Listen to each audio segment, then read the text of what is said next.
And today, I want you to think about how society charges children with adult crimes.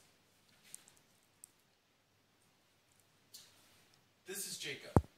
Jacob and a friend decided to make a plan to kill Jacob's parents. The plan was very simple. Adam makes it look like he goes in for a home invasion that goes wrong, and that's it. But with Adam, just as fast as Adam decided to shoot the parents, he was out of there. At this time, Jacob is awakened by the gunshots. And as he's walking toward his parents' bedroom, he's thinking, they're dead. But he comes up on his mom, still gasping for air with blood everywhere. And she's pleading for help. Jacob then decides to go to his parents' room and get a gun. And as he is approaching his mom, her eyes get wider. And she asks, why?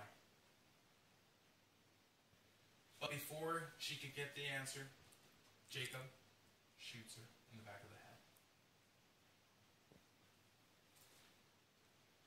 Now, despite of what I have just told you, I'm going to tell you why we should not charge children for adult crimes. Jacob at the time was only 15.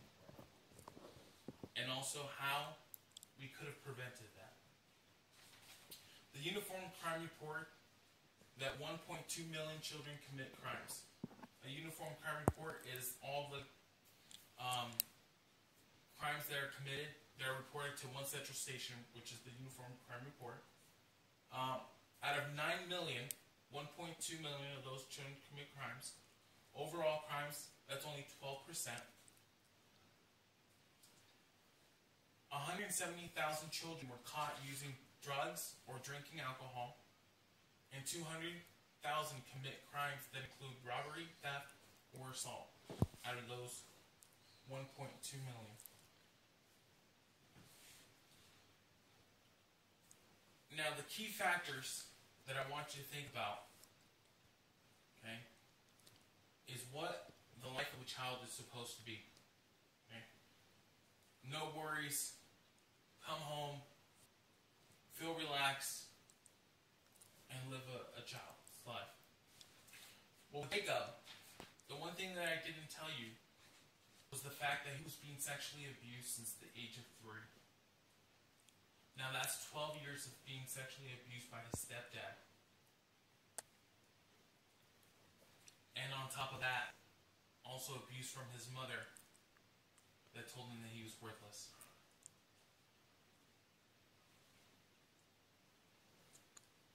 Now all that went into court.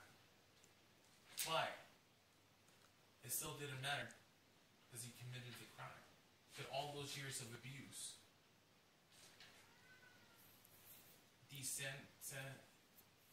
decensored him from those types of feeling when he shot his mom.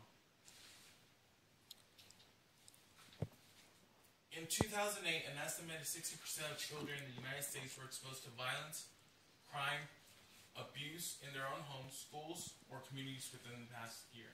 Approximately 46% assaulted at least once in the past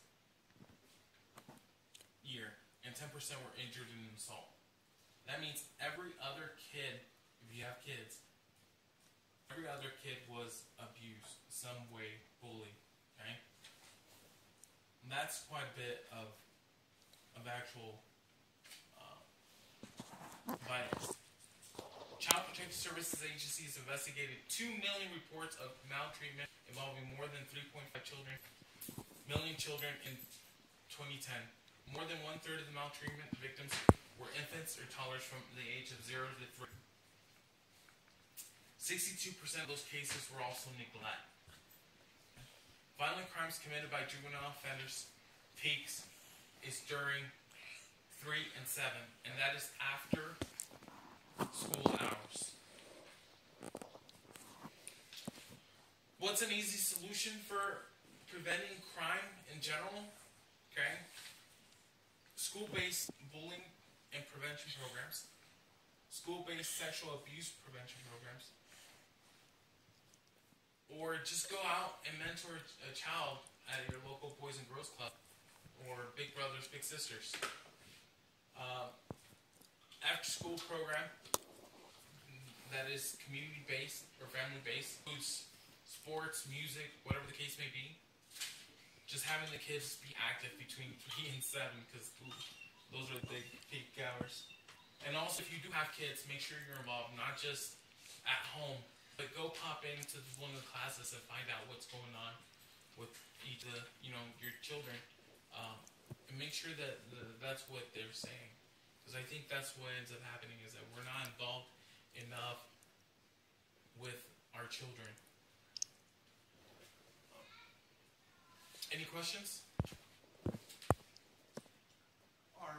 Are all child laws the same in every state? Or are they different? They are very different. For example, in Arizona, the cutoff age is 13. So basically, if you commit a crime, for example, murder, and you're under 13, then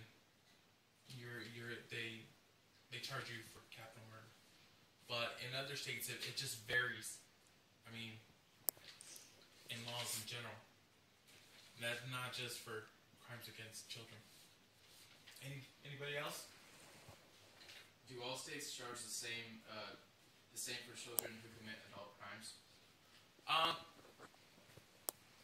Yes and no. It just depends. They think that in the South they charge more.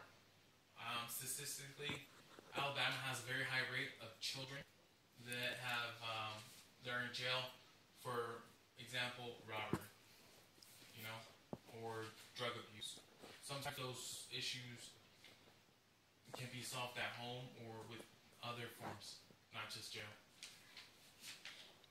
Go ahead. For children under the age of 13 who may be involved in a murder, what kind of help do they get to ensure that they don't repeat the same behavior when they're older? Basically, they're going to end up going to a psychiatric evaluation, and they're probably going to end up getting medicated regardless. If they're at the age of 13, they'll continue being under most likely probation for the rest of their lives. Do you believe with continued awareness that children can be prevented from doing crimes? Yes. The biggest key, like I said, between 3 and 7 is when children are committing the crimes. And that's because they're either not doing anything or the parents are not even at home. They're usually working. I mean, the average work hour for a person is 50 hours a week. So the majority of the time that you're spending during the week is at work and not with your family. So trying to get away from work as much to be able to be involved in the family is a big, big help. Like I said, even if we were to prevent 50% of 1.2 million, I mean, you're cutting it down in half. And most of these crimes are crimes because they don't have anything else to do. They're not busy doing something else.